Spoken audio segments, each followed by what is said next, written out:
Welcome everybody. Today is August 22nd. This is the CALPADS office hours. My name is Alex Manriquez and I'm a data analyst at CISA supporting CALPADS. Driving for us today is Mr. Paul Higgins, and while Gary is out on vacation, and agents. A couple of announcements is, as you all know, the deadline was extended to September 9th. And as a reminder for any newbies out there, end of year 3 and end of year 4 require CELPA approval. So make sure that you are coordinating with your CELPA so that that doesn't catch you off guard. Over this weekend, we had some unfortunate issues with CALPADS ODS, and so CALPADS was offline for some time over the weekend. We were able to get it back online, but as most of you probably have noticed, ODS extracts and reports are still, they were still an issue this morning, and so those continue to be offline. But we are expecting those to come back up tomorrow morning. And as Paul shows on the screen, the message is on our CALPADS homepage. We have several messages on there. So we want to just make sure that you are aware and that you are mindful of the CALPADS homepage messages as we were updating those continuously. And I think that's it. Martha, Angela, or anybody from CDE, if they're on, any announcements? Nothing from me. I can share, Alex, if you'd like, the upcoming fixes for the Tuesday release. I think that's a popular item. Okay, you should see an Excel spreadsheet on your screen now. Yes. Is it big enough to read? It is for me. Okay. So several items are going in tomorrow, usually around noontime. And so hopefully by Wednesday, sometime you'll get new revisions if you have any invalid CDDs still showing up on your certification errors. Did want to point out the SPRG70, it should be working correctly, the error itself these days, although we're finding that sometimes it's an old program record that is causing the error. So just some record that should have been closed years ago is hanging out there, say from 2017. It just never got closed. And this bug prevents you from closing it. And so this bug fix will allow you to go in and close out those old program records so that that error will get resolved. And I'll leave that up for a minute, Paul, before you take the control back. Just leave this up for a minute or two so folks can read through, because I'm not going to go through each one. Understood. That's all I have. I would add, though, too, that what we've seen lately, because the revisions and the CDDs tend to run a little bit slow, that even though we're doing the release tomorrow on Tuesday, not everybody sees the effect on Wednesday, so you may have to wait till Thursday. That's all. Yeah, that's unfortunate. It is taking a long time for some LEAs. Not great. And I was saying that just so that we get less service tickets when it's that case. If you give it 2 days and then send the ticket if you still haven't seen the change, that would help us. Yeah, just be sure to check your revision create date, and it should be sometime in the afternoon of the 23rd, August 23rd, or after that. That should mean it's a fresh revision after the fixes went in. Okay, so we're going to start with our questions now. We're starting off with Denise. Question 1. We have a student who has participated in 3 different certificates, but all under work-based learning type 30, non-regular pre-apprenticeship program, and with the same start and end date. How many work-based learning records should be reported? Just 1? Where is the certificate information reported, if that should be reported at all? So I believe you can do a work-based learning type 30 multiple times if it's in different school years, right? But I believe that you only do 1 per school year, per academic year. I don't know if Brandy's on. Brandy is on. Yeah, 30 is which one? non non-regular pre-apprenticeship program? Right. So, okay. The thing about the apprenticeships, right. So the first three work-based learning types, which are 10, 15, and 20, are intended to capture information on an annual basis based on completion of certain things, right? So if you're in an internship, I know I'm prefacing this and it can be a long-winded answer, but I just kind of wanted to explain where I'm going with this.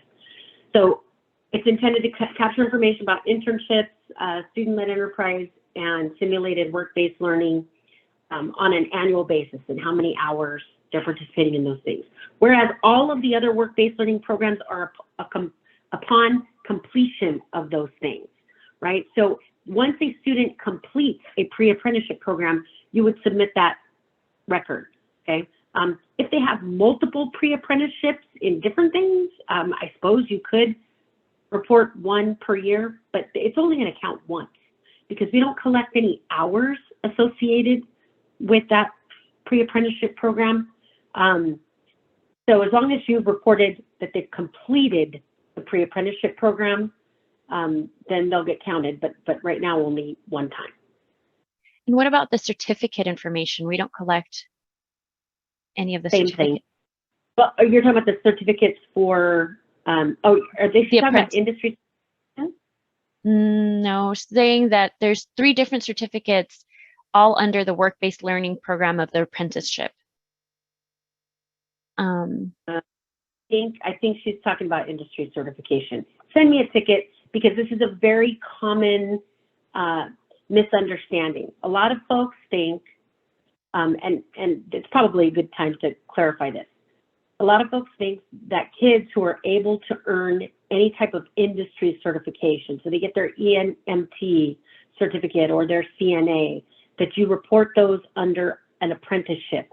But in fact, it's not the same thing. In fact, right now in the work-based learning collection, we do not even collect any information about industry certification. And that's because our CTE office and the accountability office are working together to determine the best course of action for collecting industry certification. So it's something completely different.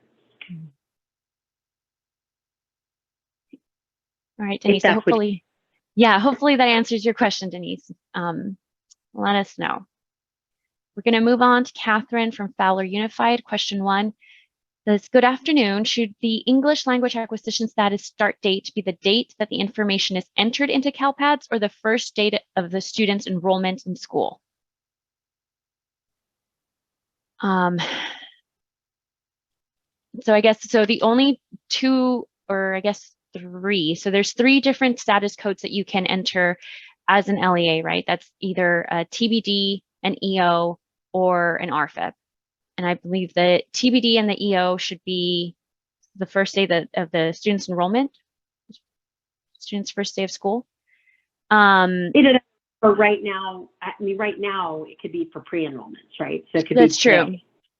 Yeah, for TBDs. Yeah, TBDs could be today's date because of summer initial LPACs.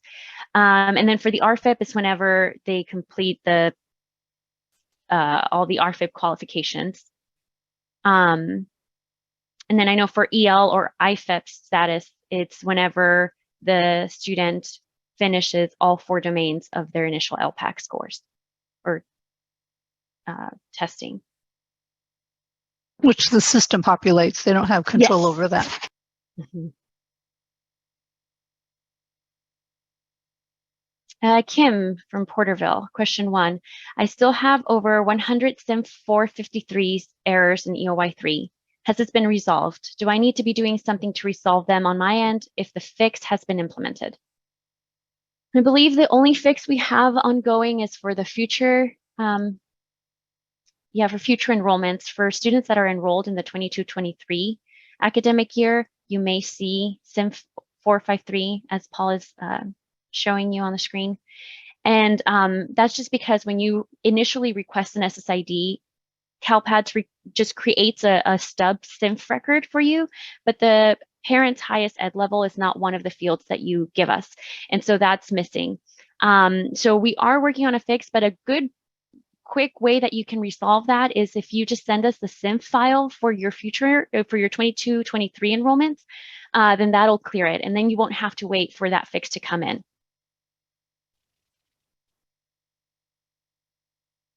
Ginny, question 1. I am trying to obtain an SSID for a kindergartner with a birth date of September 1st, 2017, but I keep getting an SCNR 262 error. I have been able to get SSIDs for 3 other students in the same grade with the same birth date without any problems. Why would the system keep rejecting this particular student? So Ginny, when we see this, it's usually when the initial request was entered with the wrong birth date. And so let's say that you inadvertently put 2022 instead of 2017. What happens is that CalPADS remembers, it starts off creating the SIMF record, and so it created it with the wrong birth date. And so the next time that you request that SSID, even though you have the corrected birth date, it still remembers it, and it remembers the SSID association. And so it just keeps generating that trigger, that validation of SCNR 262. So a workaround is you could request that SSID with a grade level of 1 instead of kinder. That'll post that SSID for you. And then you can just go back and change the date of birth first, and then change the grade back to kinder. And if that sounds too crazy for you, you can send in a ticket, put my name on it, and I'll help you out with it. When you say go back, Alex, you mean, so she'll request the SSID with the first grade and then go to online maintenance and make Yes. the birth date correction, and then go back to online maintenance and make the enrollment grade level correction back to KN. Yes. Cami from Hesperia, question 1. Was a SIM 43, probably 453, I'm assuming, error fixed on August 16th? I still have 1800 errors in end of year 3. Do I need to do a new upload to clear these? My revision date was August 19th. So there was a fix, I believe, to SIM 453, but it didn't capture the issue we have with future academic year enrollments, which is what we're seeing now. So yeah, so that's the PM that Paul is highlighting is 6238. And the part that was fixed was where the demographics were owned by another LEA. So that shouldn't be the issue for you now. What you should be seeing probably is all your 22, 23 enrollments. So like we mentioned, a quick way that you can resolve those is if you submit your SIMF records for those 22, 23 enrollments, and you don't have to wait for this fix to go in. Heather from San Luis Coastal, question 1. The MID process seems to be taking longer than expected. SSIDs that I processed on Friday did not produce MIDs until this afternoon.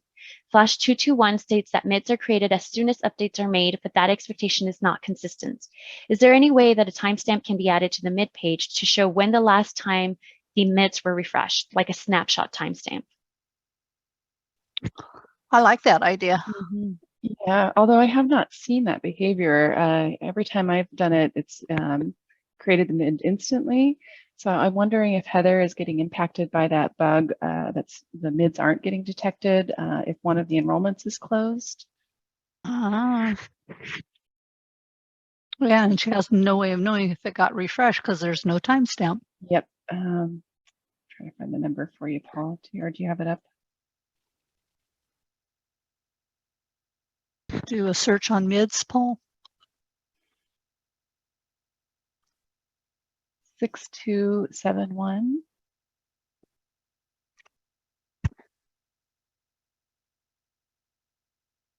If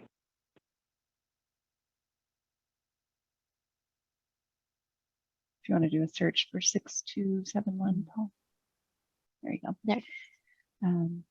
So I'm super anxious to get that one fixed, because it means you guys can't, we're just issuing you a brand new SSID. And a lot of times you already know that they have an existing SSID out there, so you'd like to merge them. I believe they are hoping to have that one included on Tuesday. It wasn't on my list because it's still open, but I do know the developer was working on it. Jean Liu from Elk Grove, question 1. When should we start inserting data for the new fields, like the parent guardian plan approval type code, the special education plan effective start date, which date be used, the IEP meeting date, the disability 1 degree of support, and disability 2 degree of support. We're actually not implementing those design changes until 23-24. So not this year, Jean, next year. We're just gearing up for that one. Cami wrote on the wrong chat, so we'll skip that. Angela from Bonita Unified, question 1.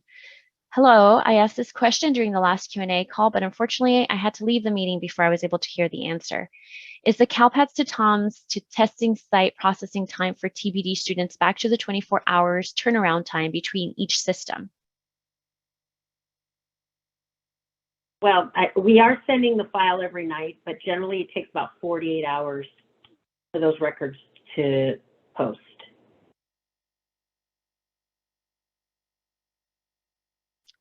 Heather, I wrote down your question too, so we'll circle back.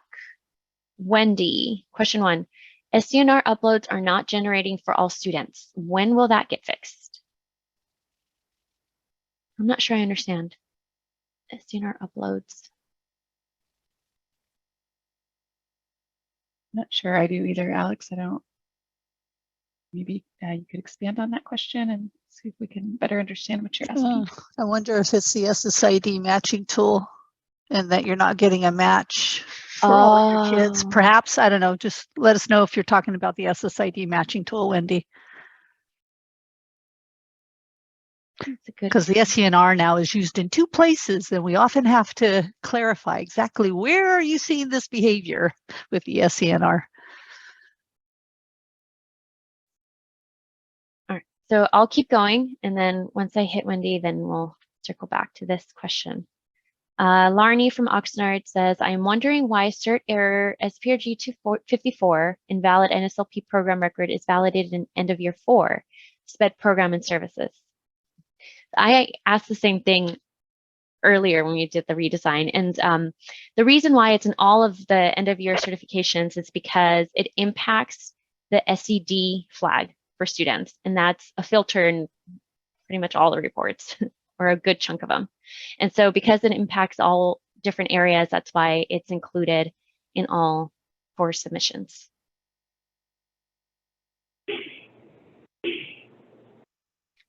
Maria, question 1. Is CINF 453 still being evaluated? I still have lingering issues for current year enrollment under end of year certification.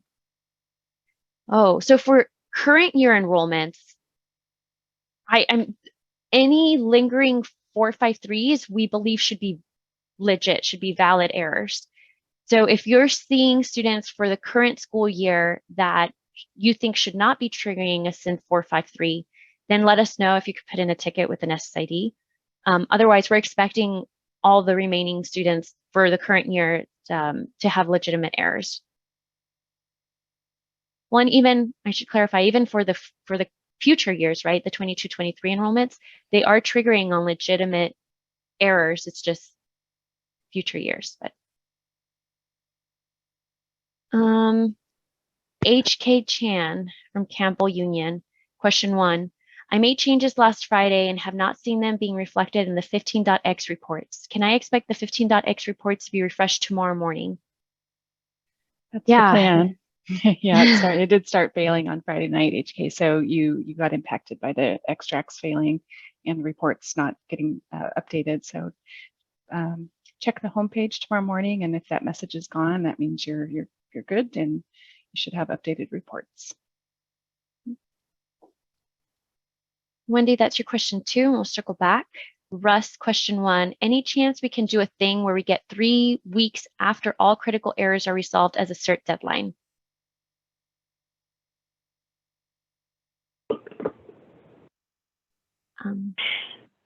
It's Martha or Brandy. Throw that hot potato over to you, Brandy. Really, it's the decision makers basically rely on a whole host of things in order to determine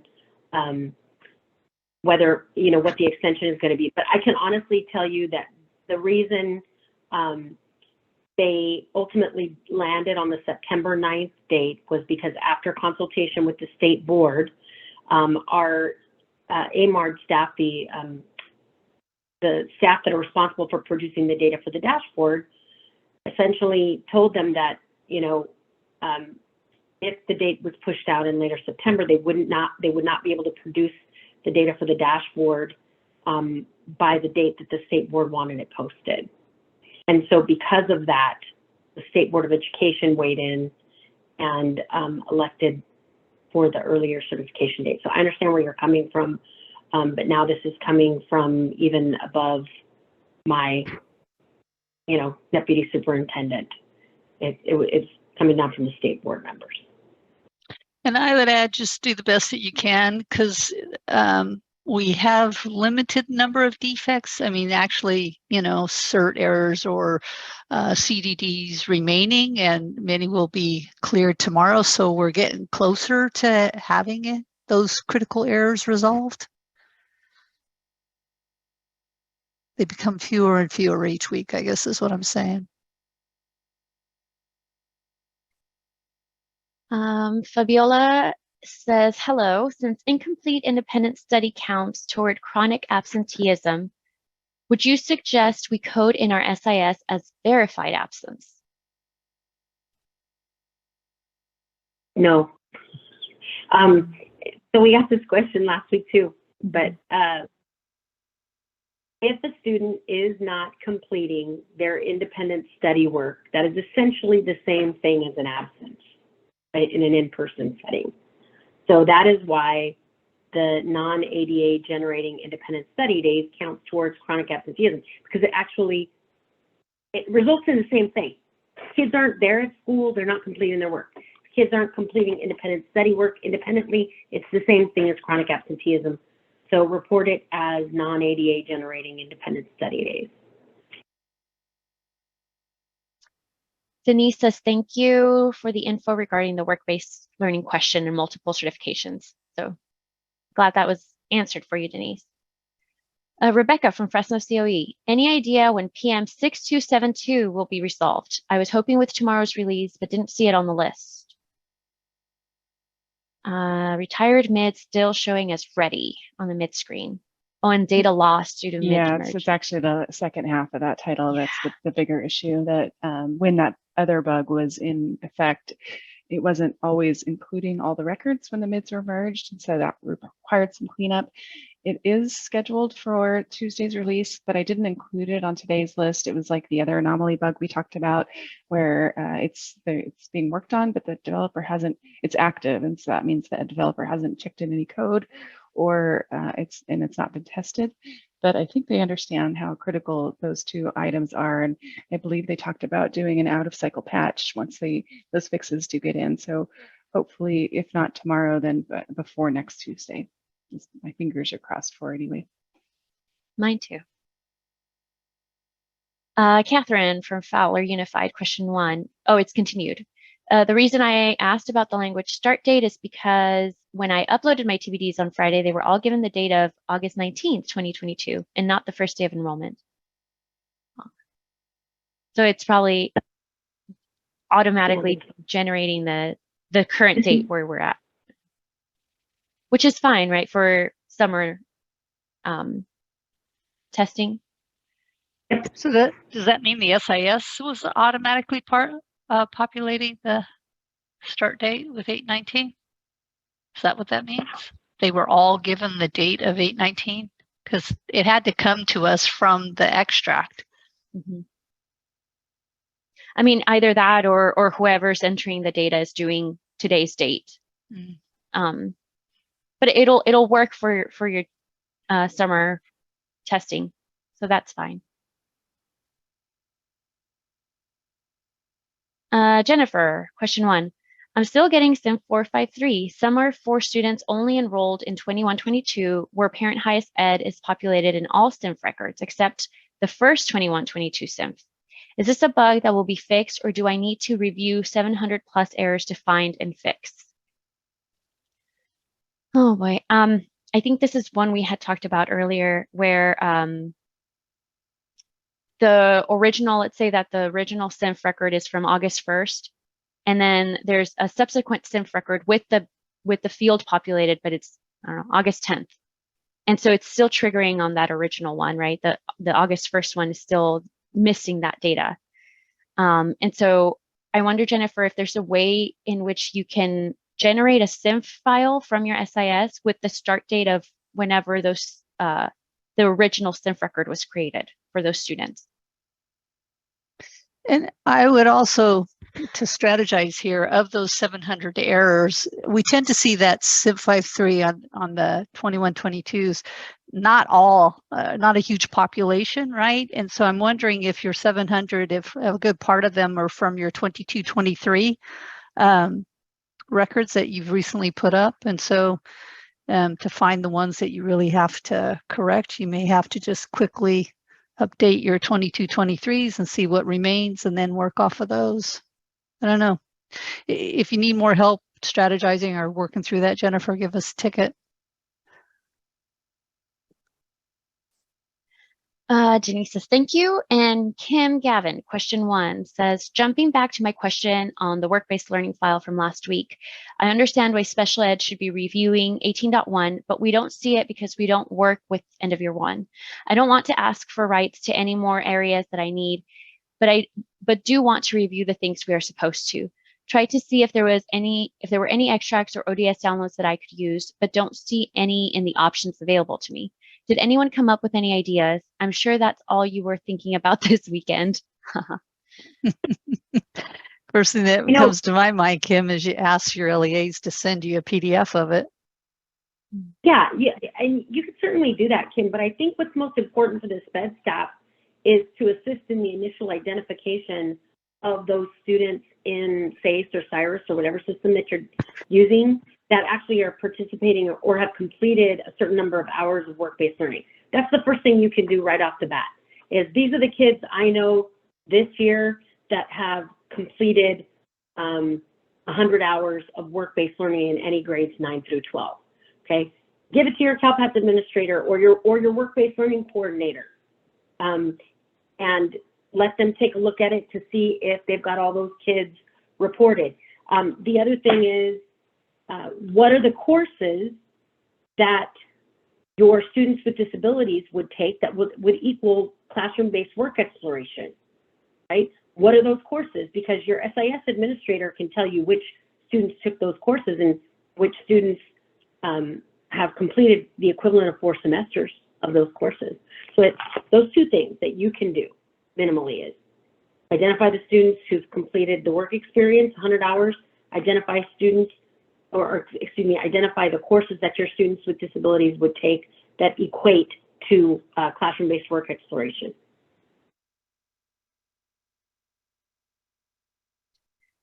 Linda from Placer Union, question 1. Where is guidance that shows me how to process a student that promoted or skipped 11th grade?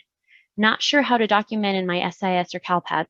Will they still be counted in the cohort year as I suspect? Thanks, Linda. I don't know if we have any special guidance or code that says that they've skipped a grade. You don't. There may be something in the data guide, but you just, whatever grade they're going to be in, you just put that in their SCNR and they derive the fact that they skipped a grade. In terms I of think the a lot of people worry about validations, like errors that are going to occur if they skip a grade, or errors that are going to occur in CALPADS if they retain them or demote them, right? And we don't have those. And in terms of the cohort, in terms of the cohort year, it's based on their membership year, right? So whenever they started 9th grade, then CALPADS just counts 4 years after that. So if they do skip a grade, then just because they're in 12th grade, it doesn't mean that they're going to be part of that cohort, right? It's like if they were an early grad, they're still going to be expected at the 4 years from when they started their high school grade level. And it will show that they graduated early, right? Mm-hmm. Brandy, did I cut you off? Were you? No. Go right ahead. Elizabeth, the parent ed error is for last year, but there is a SINF after that. And I have done this year's also, but I still have errors. Why do I have end of year errors on this? Can't you just make it a warning for 21, 22 and be done with it?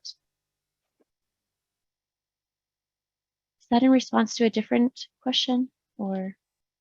I think just probably in general, I Yeah. think.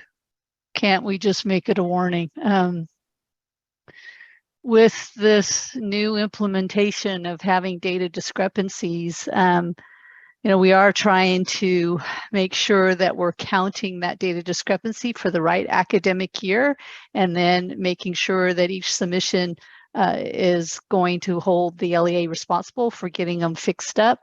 We haven't quite worked it out perfectly for some of them.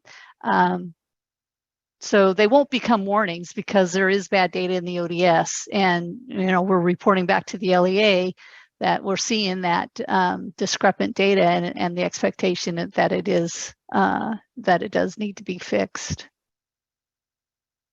And it's our first implementation of it, so it's being used. Those data discrepancies are converted to certification data discrepancies to ensure that that data gets cleaned up, because it can impact reporting in the EOI submission. I don't know if that helps, Elizabeth. I wish I could make them all go away.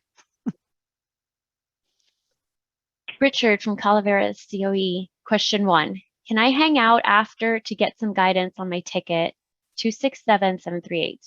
It is taking me days to get rid of an error, and it is literally my last error, but the communication between the help desk and I is not clearing up the issue. So Paul, you've been working with Richard on that. Do you have time to give him a call after this meeting? Basically, it's a SIRS issue. And so Richard, what you need to be aware of is that SIRS is a full replacement by school, academic year, and incident ID. And since you've got 2 students attached to one incident ID, you want to make sure those are in the same file. If they're in separate files, it's going to keep overwriting the other one. So there's that, but Paul, do you have time to call in tonight or tomorrow? If you're trying to speak, you're on mute. Are you there, Paul? So to answer your question, Richard, we're going to have Paul call you. Is that Calaveras? It is. Yes. Fine. I think that's my LA. I'll call him. Oh, okay. Paul, Thanks, Kyron. apologies, I didn't realize I was on mute twice. Did you want Kyron Kyron's going to help you out. Or do you want it, Paul? Doesn't matter to me. I'll be able to call him tomorrow morning if I can call sooner. Yeah, I can call him after this. Okay. What's the, just ping me the ticket number, or I'll just search. You got I'll it. send it to you, Kyron. Thank you. All right, moving on to Charlene Cupertino. Question 1. I have several pages of MIDs, but I cannot see the MIDs on the very last page. Is this a known issue? MIDs on the last page. I know there were issues with MIDs not displaying, but I don't know about the last page.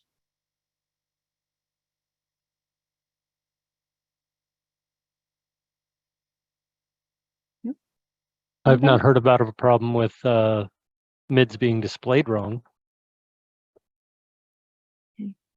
So maybe, Charlene, if you put in it as a ticket, we'll have to investigate it, because I don't think we have this on our radar about the last page not showing. Stephanie Stevens saying SCNR extracts.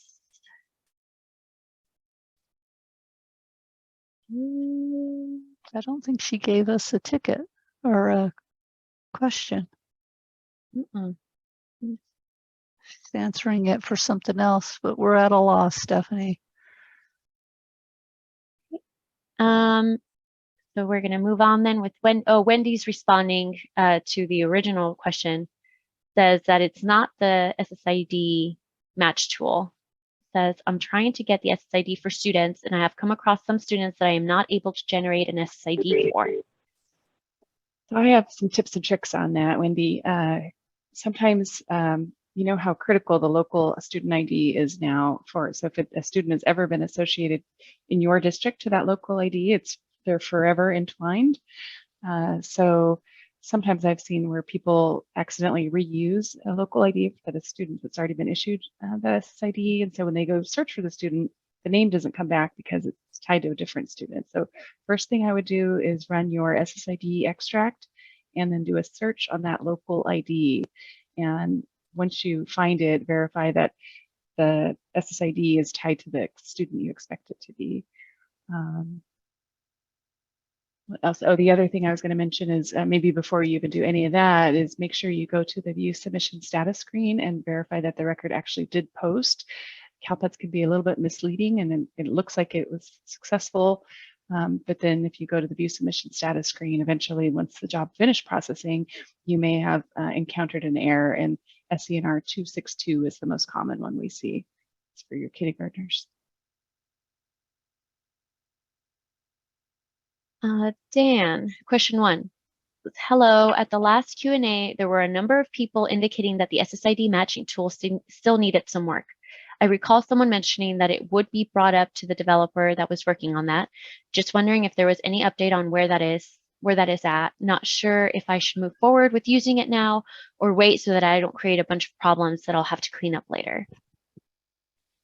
So one of the new messages that's on the home page is on the SSID match tool, just indicating that you use caution because we are finding that the matches need some tweaking. We need to enhance our matching criteria, I think.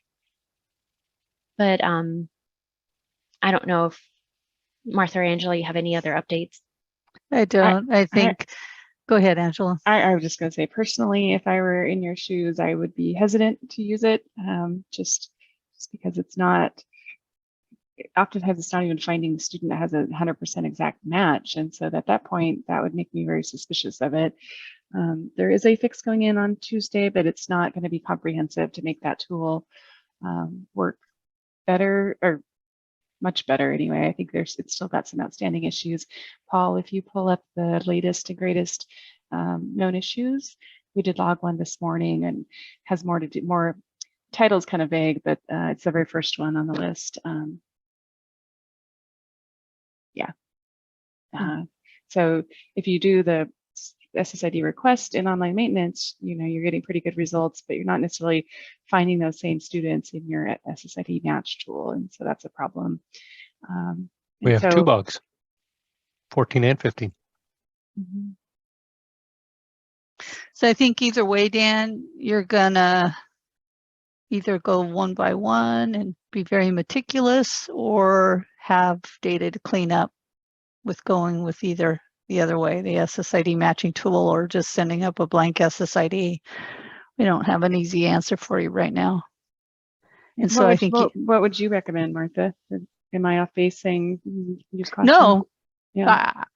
I would agree with you 100%, Angela. I don't know where Dan is from. I don't know how many SSIDs he's trying to obtain, but every individual has to weigh that. Oh, should I just send up the blank SSIDs and then just work through my mids? Because at least the mids give me, who I can compare it to. Some people find that somewhat better than having to look them up one by one, but then others say, well, even mids don't do a good job, and so I just rather be sure I get the right kid and do them one by one. But when you're talking 1,000 kids, that's like awful. And so, and again, Dan, I don't know if you have feeder schools that came to you is an alternative, going back to the feeder schools and say, hey, could you give me the SSIDs that these kids had, and then use that route. So every LEA is different in what they're encountering and the volume and the time that they have, and what the headaches are and getting the right ID. So it's hard for us to give you one strategy to weigh and to even know what your level of risk taking is.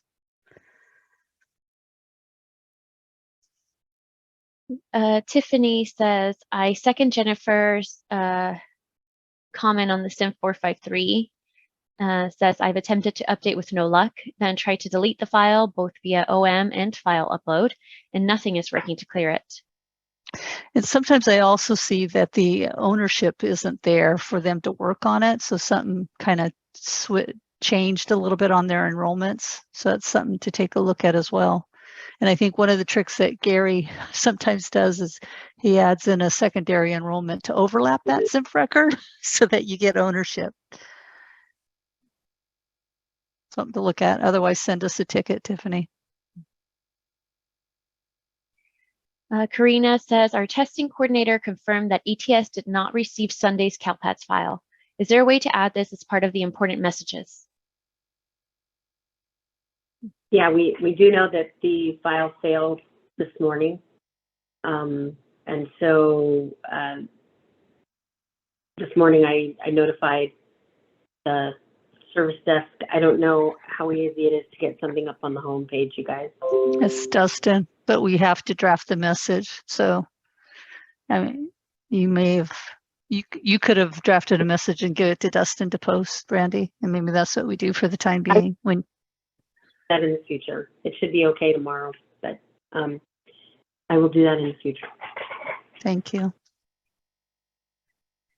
Russ says, thanks. Val, question 1. Hi, I am new, so I just want to be clear. For the SIM 453, there is still an issue for the 22-23 school year. Whenever I request new SSIDs, they do show up as an error. I've been entering the parent ed level code manually. Should I continue to do this to eliminate further errors so we can certify? Correct. So SIM 453 is triggering for students that have a 22-23 enrollment. We shouldn't see this because end of year should only be picking up students with the current school year enrollment. So that is the fix that is going to come. Nevertheless, though, it is still an issue, right? That record is still missing that data for 22-23. So even though it's not a current enrollment, it is going to be an issue for you in the future. So yes, to avoid this, if you can just submit the SIMF record for the 22-23 enrollments, and that error should go away. Gita, question 1. I have one CERT 128 error about missing absence summary data for student. It shows up as a known issue. When will that be fixed? Or is there something that I should be doing on my end? CERT 128 does not have a known issue. Well, it's got it's lumped in with one that has where the no SSIDs were listed. Yeah. So if that's your issue, that is expected to be fixed next Tuesday. If you have an SSID, that means it's probably a valid error. And so you will want to troubleshoot that. And you can use the hyperlink on the certification status screen to drill down to the user manual on that error and see if that helps you. And if you get stuck, there is the service desk where you can put in a ticket.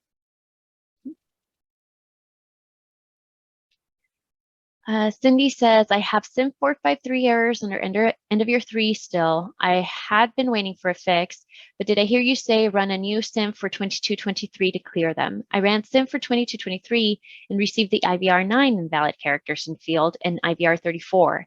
So I seem to not get anything to go through. I want to cry, Cindy. Every time we come up with a good workaround, the system I think throws something in front of us. Yeah. Go ahead, Kyron. What do you think?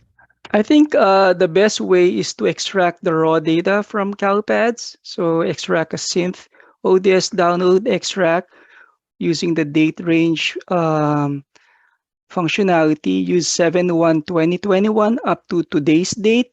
That way it covers any blank ones for academic year 2021 and also those for this year. So filter for the column where you have the parent ed level, filter for those records that have blank records, and that would be your basic raw file that you could play around with. Oh, I like that. Yet another workaround.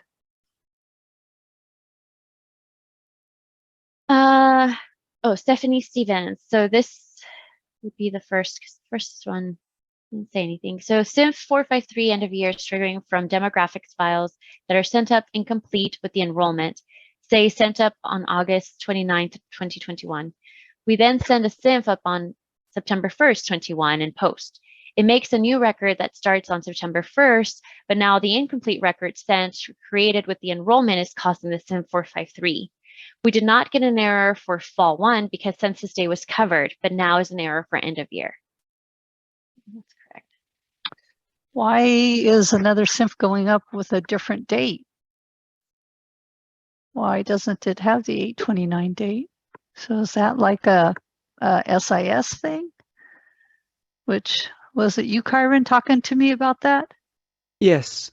Yeah.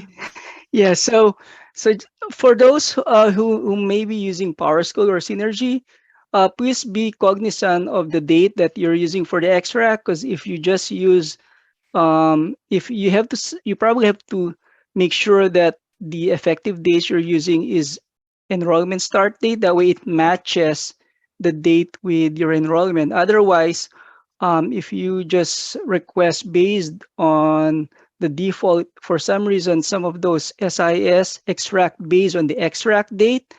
And so now your effective start date is August 22, and you have that gap between the enrollment start date and August 22 that's not being addressed. So you still have those possible cert trees later on, and also of course your synth 0453. So I don't Val- know, Stephanie, if this requires a ticket if you need more help on it. But we would probably want to know your SIS and see if you've asked a question of your SIS as to why they're creating different dates for these records. Val, I see your question too, and we'll circle back. Catherine from Fowler Unified, question 1 continued, says, we started school on August 16th and the students have the start date of August 16th. It is confusing that they were given the language acquisition start date of the date I uploaded the information and not their first day of enrollment. If I am understanding you correctly, I will now need to go into CALPADS and change these dates to the student's first day of school, as we are not in the summer testing but have already started school. You don't have to Oh. go back and change them, right? You can, so probably what Right. happened is your SIS defaulted to today's date, or would it be today being the date you extracted the SELA file. And so it used that instead of the enrollment start date, which is fine. It doesn't hurt anything to have that data posted like that. We have a grace period in the summer months for TBD records so that they can be before enrollment starts, because some LEAs like to get a head start on their assessment before school starts. So we send the TBD over so you can do that testing early. And really, TBD doesn't mean anything.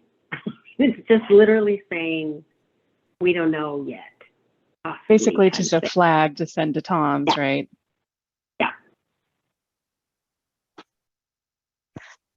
Larnie, I have your question too. We'll circle back. Argelia says, I apologize if you covered this already, as I just came in. Export is hidden from view. Yep. Yeah, the extracts and ODS reports. We had an issue, but we should have them back up and running tomorrow morning. Paul's got the homepage up. We put a message up early this morning. Rocio, question 1. What year of graduation or exit date do I use if an 11th grade student going on 12th grade for 22-23 passes the CHESP for graduates over the summer? Do I exit him as a completer for the 21-22 school year? What date did he pass the test?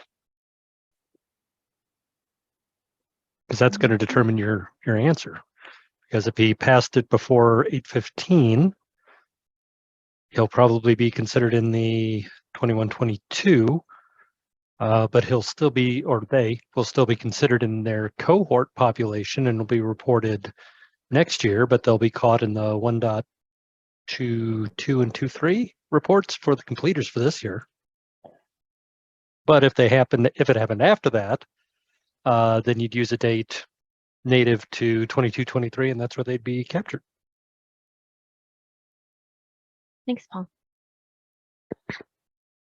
Elizabeth's commenting saying, then give us the field and the initial SSID request. That's the Guardian's highest ed level. That in the backlog, Brandy? The SSID mapping tool? Parent ed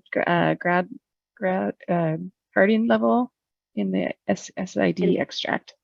Like, Oh, you the know, SSID. yeah, How like do I how we know? added the language and No, The way that's like the first time I've heard that. it's a good idea. Like, Well, why don't we but- have that? Well, way you have I- to send up a SIMF anyway because you have to Well- give us race ethnicity. the way I read that was that have the field be a field that they populate when they're requesting the SSID. Oh, So that it's automatically populated when they're requesting the SSID initially.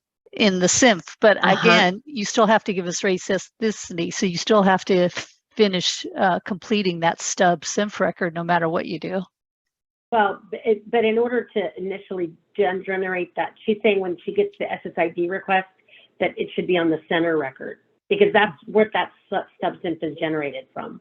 And the chances of that happening is like slim to none. They're not going to move parent ed level to the SCNR. yeah, I I get that. misunderstood what she was trying to say.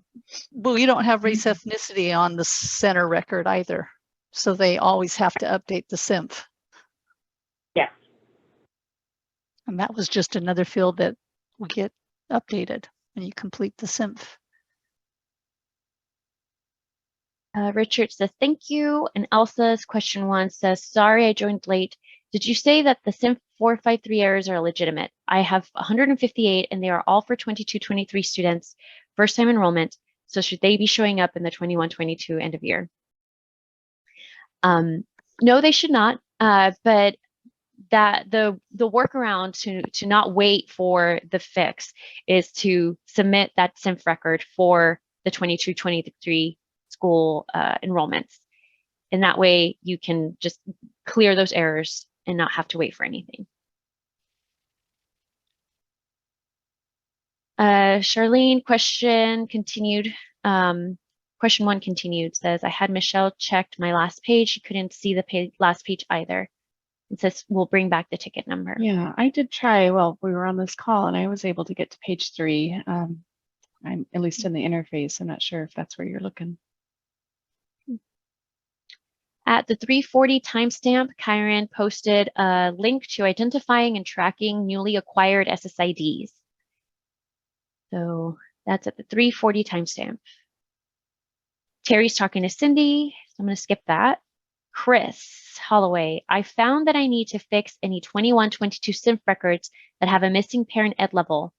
Any record dated within the 21-22 school year.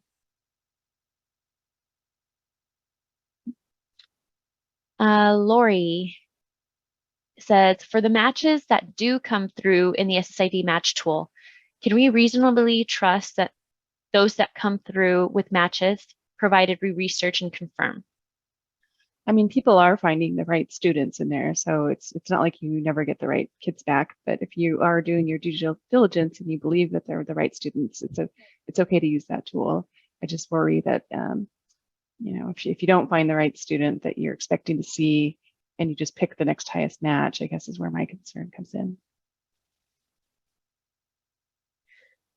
And I don't know if Tiffany, this is your second question. Maybe not. Says, what are the implications if an LEA does not certify end of year? So we have a document. In our CSIS website, there's little search bar up at the top right-hand corner. And if you search for consequences, you'll come up with our document that goes Right. through. And this is Paula. That document, as we've come to learn, is kind of out of date, so it is being updated. Really, at the end of the day, I know a lot of LEAs were concerned when you go to school down to end of year. All the places where it said there was like impact on some sort of funding. Actually, there's hardly any impact on any particular grant or funding, the biggest thing will be just no data for the dashboard. So that's probably the biggest consequence.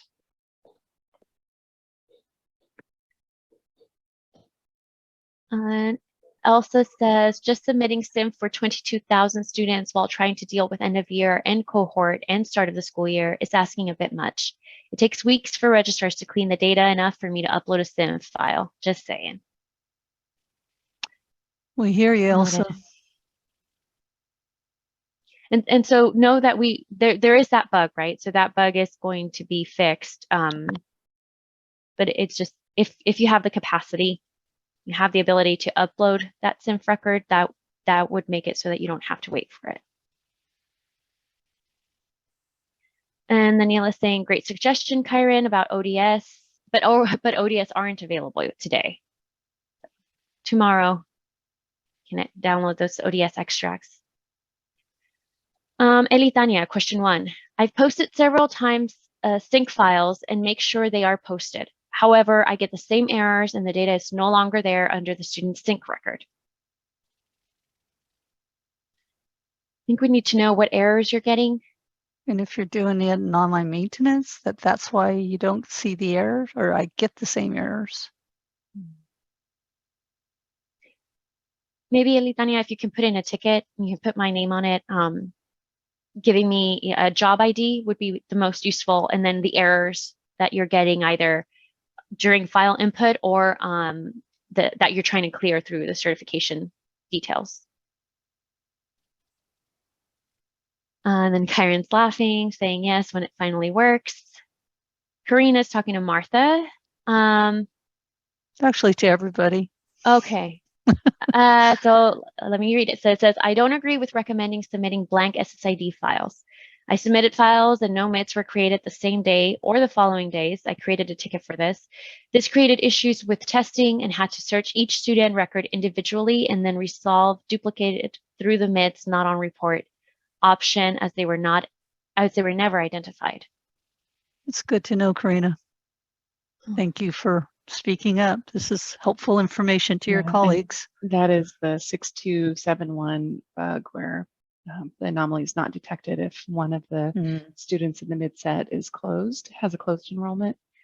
So I was really hoping for a fix tomorrow, Karina, but probably not, it looks like. So I know that dev team did say that they understand that it's a high impact to you guys, and so that they would be willing to patch that one out of cycle. So we may not have to wait till the following Tuesday for that fix to get in.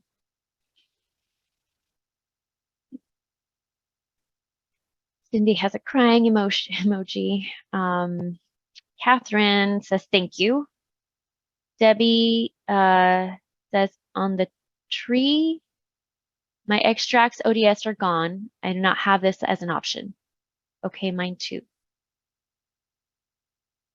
So I think it's not showing up as Paul is showing you on the screen because of that message that we were having issues over the weekend. And so ODS extracts and reports are offline, but should be back up tomorrow morning.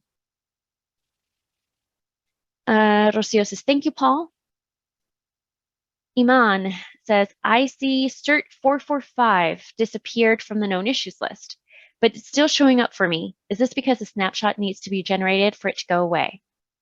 It's a SSRV 445, I think.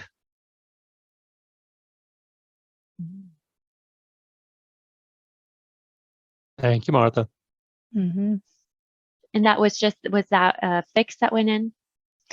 A while ago, though, so it'd be interesting to know your LEA and when you last got a revision on, because if it was like last week, that's some trouble that you haven't gotten one sooner. So first thing that we would do is make sure you have a more recent one to be sure if it cleared or not.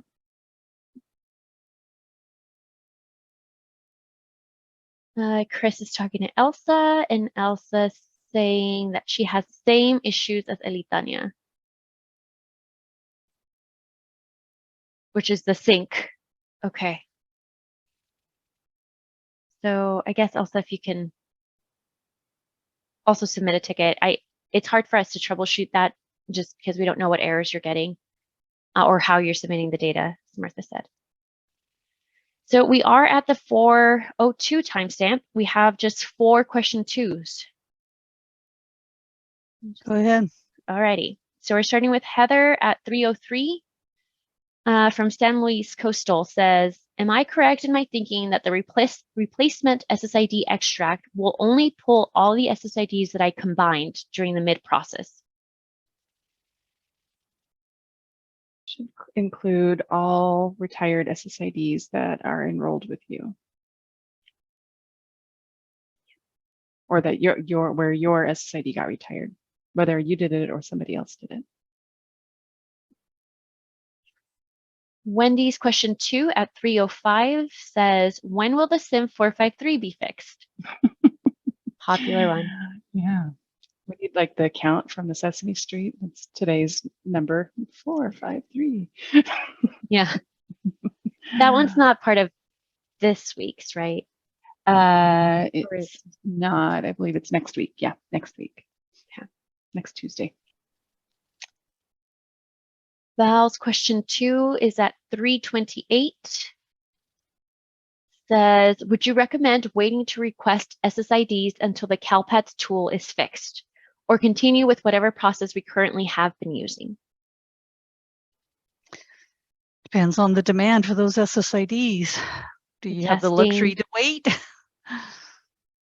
Maybe you only do the urgent ones? I don't know. Don't hold up testing. That's all I'll say.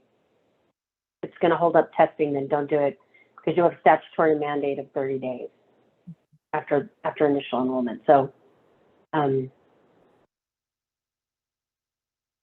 focus on the kids that actually have to get tested with the initial LPAC first. That's what I would do. Okay. And then right below that at 3:30, Larney from Oxnard question 2 says, PSTS 481 has been added in and then out from the fixed error list. Currently, it's back to an issue of triggering on students with valid exits. Do we have an ETA on when this will be fixed, or is there a workaround? I don't think there's a workaround.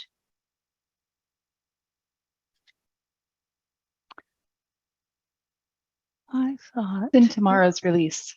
Yeah, there we go. Oh, but wait a minute. Active. I had it in a resolved state. Just checked and it says active, not fixed. Maybe it got tested and reopened. Yeah. So it doesn't look like it passed testing, Larney. Sorry about that. So that means it'll get bumped over to next Tuesday. Okay. And so with that, I got all of question 2s and above. If she did. People talking to each other. There's just one more question. Says, from Mary Masters, can you repeat that about the SSID extract and what it includes? On the user manual, you can go at the top. There's, I forgot the name. But you can hit extracts from there and you can see. Oh, thank you, Kyron. At the 4:06 timestamp, Kyron puts the link to the user manual and SSID extract, and it lists all of the fields that the SSID extract includes. Okay. And Alex, I think you do need to take note of Alex, not as cool as Manrique, young. You're always keeping us on our toes, that Alex Young. Yeah, so I think we're done for today. Thank you, Alex. Thank you, Paul. Good job.